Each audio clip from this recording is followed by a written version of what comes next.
Amigos, qué bueno es tenerlos una semana más con nosotros en otro episodio de Historias de Terror, otro episodio de Gritos en la Noche. Al menos en la Ciudad de México, el metro es un lugar lleno de historias de fantasmas y leyendas debido a la gran cantidad de gente que transita en él y las energías que se quedan atrapadas ahí. Vamos a dar inicio a los relatos, no sin antes recordarles que por favor se suscriban si aún no lo han hecho, dejen su pulgar arriba y escríbanos por favor aquí abajo sus comentarios con sus opiniones acerca de estos relatos y sus propias historias, las cuales también pueden hacernos llegar a través de nuestra página de Facebook o nuestro correo electrónico que encontrarán en la cajita de descripciones.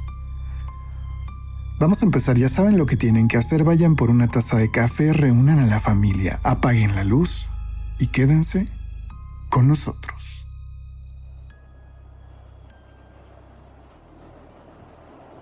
Sin entrar en demasiados detalles, hace unos años, mi hermana sufrió un percance grave. Un encuentro muy importante con la delincuencia al utilizar un transporte nocturno. Y aunque no pudo evitar convertirse en una víctima más del crimen, una vez que se liberó de aquella situación y pudo escapar, fue ayudada por algunas personas que amablemente la protegieron y le permitieron comunicarse con nosotros y con la policía.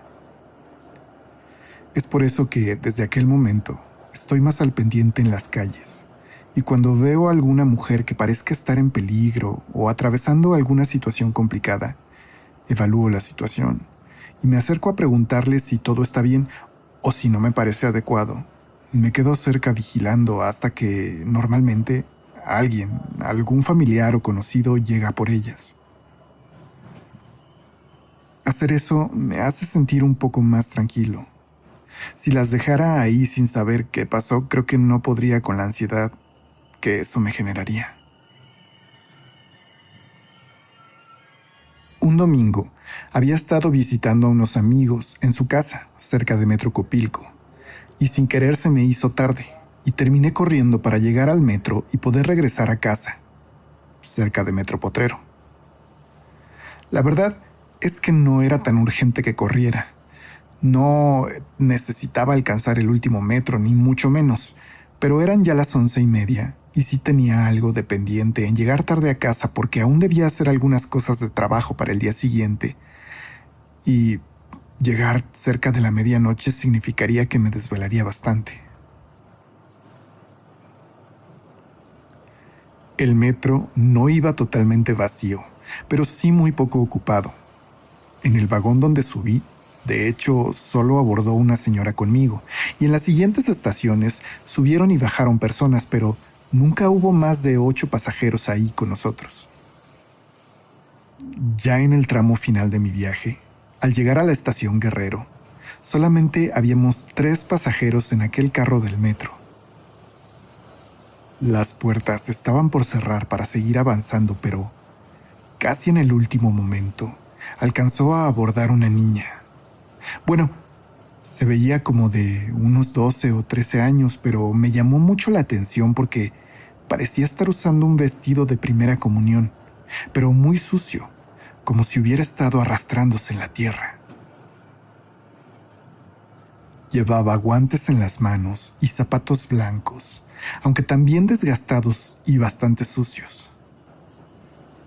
Parecía extremadamente desaliñada, ya que además de su ropa, su cabello corto parecía juntarse en algunos espacios como si fueran rastas provocadas por la falta de higiene.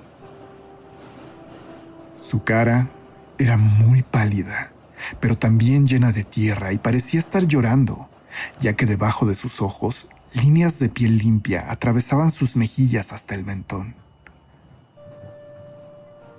Aquello no me dio miedo ni mucho menos. Al contrario, como les dije, me preocupé por ella. Pensé que era una niña de las que a veces trabajan en el metro con sus madres vendiendo cosas. Estas pobres niñas que a veces dejan solas en estaciones mientras van a vender algo, o quizá, y más probable, era que fuera una niña de la calle. Que, bueno, para cualquiera de esos dos casos, de todos modos decidí ponerle atención desde lejos, y al bajarme le avisaría a algún policía que había una menor viajando sola en el tren. La pequeña se fue a sentar al otro lado del vagón e iba en realidad muy quieta, como congelada, con su cabeza viendo hacia abajo, como si solamente fuera observando sus pies. Y yo iba preguntándome qué clase de cosas y traumas estaría viviendo esa pobre chiquilla. Llegamos al metro La Raza, justo una estación antes de mi destino final, y fue ahí cuando las cosas se pusieron algo extrañas. En ese trayecto, el metro sale del subterráneo para ir por la superficie en medio de la avenida Insurgentes, pero apenas salimos del túnel, las luces del vagón se apagaron. De nuevo, no es raro que las luces fallen, pero lo verdaderamente perturbador fue que, apenas iluminada por las luces de la avenida, vimos del otro lado del vagón cómo esa niña se levantó de su asiento y comenzó a correr en un pequeño círculo en el pasillo de las puertas, mientras balbuceaba algo con una voz muy grave que sí alcanzábamos a escuchar hasta el otro lado. Una voz que parecía no pertenecerle a esa niña. En este momento, y contrario a toda forma en que yo hubiera reaccionado, sí me asusté. Al menos un poco, pero también me di cuenta que para mi destino faltaban solamente unos segundos. Aunque claro, me preocupaba la señora que seguía en el vagón y que en este momento tenía una cara de miedo muy notoria. Llegamos a Potrero. Al abrirse las puertas del vagón, yo vi que la niña se detuvo en seco. Iba a bajarme, pero antes de que yo pudiera dar un paso, la señora que venía ahí también salió corriendo y abordó el tren 2 vagones más adelante, donde parecía ir más gente. Me bajé de ahí también aliviado, pero me repetía en la cabeza que tener miedo de aquello era una tontería. Después de todo, muchos niños de la calle se drogan, y quizá esta chiquilla estaba presentando un comportamiento justo consecuencia de algún estupefaciente. De cualquier modo, debía llegar a los torniquetes para avisarle al policía que una niña sola estaba en el tren. Pero algo en ese momento me hizo girar la mirada hacia atrás. Y entonces, apenas vi las puertas del vagón cerrarse y aquella niña alcanzar a bajar en el último segundo y empezar a caminar detrás de mí. Me puse algo nervioso y me apresuré a llegar a los torniquetes. Un oficial de unos 40 y tantos años estaba ahí, recargado, viendo pasar los minutos, esperando su hora de salida, cuando yo llegué nervioso a interrumpirlo. Disculpe, oficial, hay una niña viajando sola. Creo que está perdida. No sé si la drogaron o algo. Ahorita va a salir por aquí. El oficial se sonrió y solamente me dijo que no me preocupara, que ellos lo iban a checar, que yo mejor me fuera a mi casa. Sí, agradecería que hablara con ella, oficial. Es que no sé si viene con alguien o alguien la espera en algún lugar. Si no, puedo hablarle a una patrulla. Le dije. Y es que, aunque nervioso y un poco asustado, yo sabía que mi responsabilidad como hombre, como ciudadano y como ser humano era cuidar un poco a esa criatura si se encontraba en peligro o en mal estado físico. Ay, joven. Mire, ya váyase mejor, es la niña que siempre anda por aquí. Es más, puede preguntar en todas las estaciones del norte, desde Indios Verdes hasta Tlatelolco. Ya verá, le van a decir que ahí también se ve. Y el oficial sacudió la cabeza al decir esto último, como si no creyera lo que yo le decía, pero entonces lo noté. Aquella niña venía caminando conmigo. Bueno, apenas unos metros atrás en el andén. Y vamos, para quienes conozcan Potrero sabrán que no es una estación complicada, no hay vueltas, pasillos o recovecos donde pudiera estar escondida. y ya habían pasado varios minutos y esa niña no había salido. Por alguna razón, fue en ese momento cuando sentí mucho miedo. Salí del metro apurado y muy ansioso. Para llegar a casa, caminé una cuadra larga a toda prisa sobre Insurgentes, y luego había que caminar 4 cuadras hacia adentro de la colonia industrial. Pero fue justo ahí, cuando di vuelta apresurado por la calle Necaxa, que el miedo me golpeó nuevamente. Iba aún reflexionando sobre lo que había pasado en el metro, cuando en mi oído derecho escuché claramente ese balbuceo que había emitido la niña en el vagón. Y al voltear la cabeza, apenas si alcancé a ver una figura, casi una cuadra atrás, que rápidamente dio un salto como para esconderse detrás de un automóvil. Era una figura que parecía tener un vestido blanco, el cual apenas pude percibir. Recuerdo que, justo como ahora que les estoy escribiendo esto, todos los vellos del cuerpo se me erizaron, mientras un escalofrío me recorrió toda la espalda y simplemente eché a correr las 3 pequeñas cuadras que faltaban para llegar a mi casa. No estoy seguro de cuándo o a quiénes se les aparece esta niña, pero desde que esto me pasó en 2015, no he dejado de contar esta historia. Vamos, es mi única experiencia paranormal y se la he relatado a amigos y conocidos. Y finalmente, en 2017, encontré otra persona que había vivido algo con una aparición similar en Metro 18 de marzo. Le acabo de recomendar hace poco el canal a esta persona. Ojalá y se anime a escribirles su historia.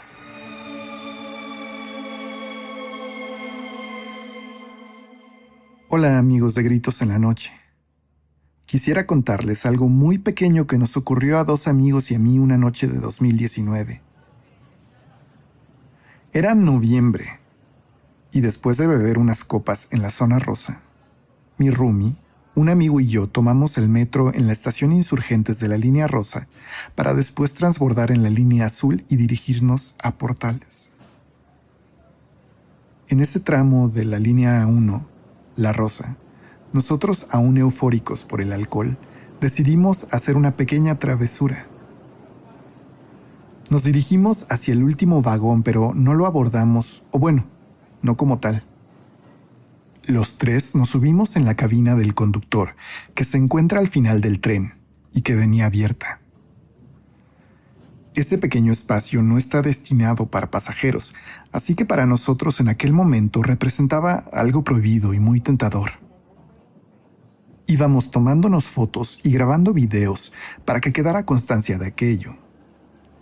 Aunque ahora no estoy muy segura de si eso era un delito.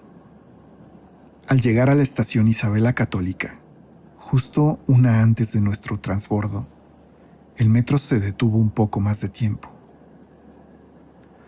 Nosotros tratamos de no hacer mucho ruido, pero también nos preguntamos si era mejor en ese momento pasarnos ya al vagón. Sonó entonces el timbre que anuncia el cierre de puertas. Y en eso, un hombre alto y anciano abrió la puerta de la cabina donde íbamos.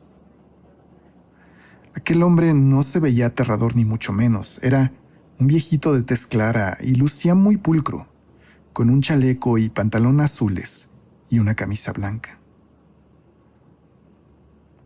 Por supuesto, los 3 pensamos que justamente era un conductor y de inmediato, asustados para que no nos fuera a reportar al policía, nos bajamos empujándolo, mientras él abordó esa cabina casi ignorándonos por completo.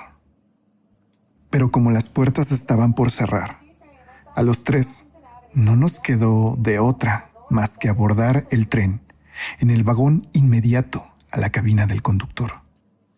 Nuestra sorpresa vino cuando, al subirnos y que el metro había arrancado, nos asomamos los 3 por la puerta de cristal al final del vagón que da hacia esa cabina de conducción. Esperábamos ver a ese hombre ahí probablemente enojado, pero la realidad es que no había nadie. Apenas menos de 20 segundos antes, ese señor había abordado ese espacio donde veníamos y en un abrir y cerrar de ojos había desaparecido. Nos bajamos en la siguiente estación, muy contrariados, y nos dirigimos al tren de la línea azul, no sin continuar volteando en muchas ocasiones hacia atrás, asegurándonos de que aquel hombre no viniera detrás de nosotros. Nunca más lo hemos vuelto a ver, pero al menos hasta el día de hoy no me gusta viajar en el primero o el último vagón, es decir, aquellos que vienen pegados a las cabinas de conducción.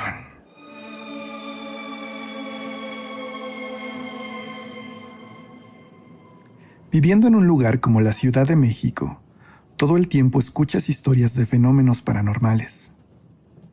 La Llorona que se aparece en tal o cual colonia, el maniquí que camina, el sereno y muchas más. Pero dentro de todo este folclore, las historias de espectros en el metro de la ciudad son prácticamente los más recientes agregados a este sinfín de tradiciones orales que como habitantes de esta gran urbe conocemos. Y bueno, una cosa es escuchar estas historias, pero al menos yo nunca me imaginé vivir una experiencia extraña en el transporte público. Viviendo al norte de la ciudad, para mí el metro es el principal medio de transporte entre mi casa y el trabajo. Lo ocupo prácticamente diario sin que ninguna vez me hubiera tocado ver algo extraño. Hasta hace un par de años. Fue justamente el 6 de enero de 2019. Saliendo de mi trabajo, tomo el metro en la estación Azcapotzalco para dirigirme a 18 de marzo. Y ahí trasbordo a la línea verde para desplazarme 2 estaciones más a La Raza. Usualmente realizo este recorrido a las 10 de la noche, pero aquel día por una u otra cosa salí muy tarde de trabajar. Estaba por dar la medianoche y buscando ahorrar un poco, evité tomar un taxi y corrí para alcanzar el último metro. Al llegar a la estación, el policía me indicó que estaba por salir y corrí por los pasillos y el andén donde apenas logré subirme al tren que ya tenía las puertas abiertas. La estación estaba, al menos para mí, inusualmente sola. Yo estoy acostumbrada a ver siempre muchos usuarios ahí en Azcapotzalco, ya sea en el andén o justo en los trenes que llegan, pero aquella noche todo parecía muy solitario. El vagón en el que yo abordé iba totalmente vacío, solamente subí yo. La verdad me sentía un poco nerviosa por ir sola, pero en la siguiente estación, Tezosomoc, abordaron 2 señoras ya de unos 50 y tantos años que se sentaron prácticamente frente a mí en un extremo del carro. Tratando de generar empatía y a la vez sintiéndome aliviada por la compañía, les sonreí a ambas mujeres e hice un gesto con mi cabeza como saludándolas. Me respondieron con un buenas noches y para mí fue suficiente. Seguimos las 3 solas en aquel vagón por un par de estaciones. Llegamos entonces a la parada de la Arena Ciudad de México. Y allí abordó también el vagón una mujer con un niño que se sentó en los asientos que le daban la espalda a las otras 2 mujeres y que veían hacia el otro lado del vagón. Para este punto, que hubiera más gente me hizo sentir más tranquila, pero en Metro Norte 45, aquella mujer bajó jaloneando a su hijo pidiéndole con desesperación que caminara. Pensé entonces que era una señora malhumorada que desquitaba su frustración con su hijo. Pero entonces la vi que de inmediato subió al siguiente vagón y de repente se asomó por la puerta del carro, con unos ojos que claramente reflejaban miedo. Pero no nos veía a nosotras. Veía al otro extremo del vagón. El metro avanzó, y casi por instinto las 2 señoras y yo volteamos hacia el fondo del vagón y vimos sentada a una mujer. Su pelo corto lucía algo desaliñado y no podíamos verle el cuerpo, pero su cuello estaba sucio, como lleno de tierra. Pareció recargar su cabeza en su brazo y quedarse viendo hacia abajo, como si se fuera a dormir. Yo tal vez pensé que era una indigente o alguna chica de la calle, que no es raro que se suban, aunque en estas estaciones nunca me había tocado verlas. Ni las señoras ni yo le dimos mucha importancia. Fue hasta el tramo que comprende Instituto del Petróleo y Lindavista que el ambiente se puso extraño, por decirlo menos. Aquella mujer empezó a repetir algo que era ininteligible. Hablaba y repetía cosas como si estuviera hablando sola, como si estuviera loca, y de repente se reía. Las dos mujeres y yo nos volteamos a ver, y después dirigimos la mirada a aquella chica que para este momento ya había volteado su cabeza y nos veía fijamente.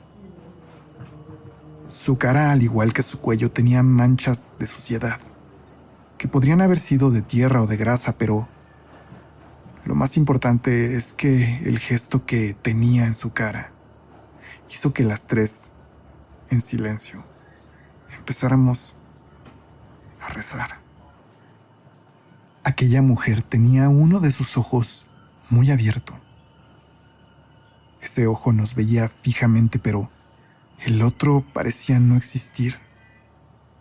Parecía como si la carne de su ojo izquierdo estuviera pegada y no hubiera una cuenca ocular ahí.